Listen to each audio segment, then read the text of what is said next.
assists from a lot of men. The Valencia soccer club in Spain is becoming the first ever sports team to join the He for She campaign. The team already made history by naming the first ever woman chairperson in the country's soccer league.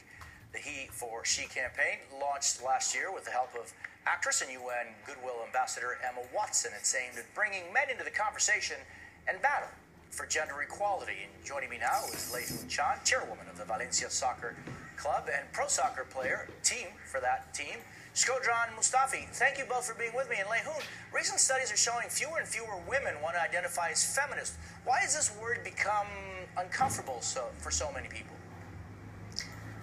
I think maybe because sometimes we are so vocal about, fighting for women's rights, and we ignored about in reality this is actually a human rights issue and not just a women's rights issue. Yeah, and Shkodran, when did you come to realize that women's equality and women's rights are your issue too?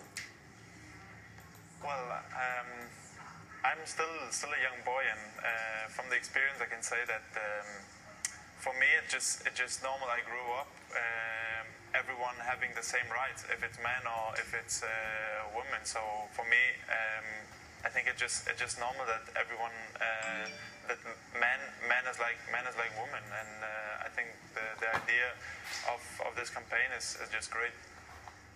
And Hoon, talk to me about breaking barriers, because in your case, for example, what you do is a very unusual thing for the world. It may surprise a lot of people that you're the only one, but why so few? I think generally football, the industry is very male-dominated, and there are not so many women fans as compared to the male. But I think this is a fast-growing trend, and at our club we have 20% of our season ticket holders are women, and it's growing at a very, very fast pace. So I'm sure things will start to change. Hoon and Shkodran Mustafi, thank you both for being with me this morning. Appreciate it. Thank you. Thank you. Coming up.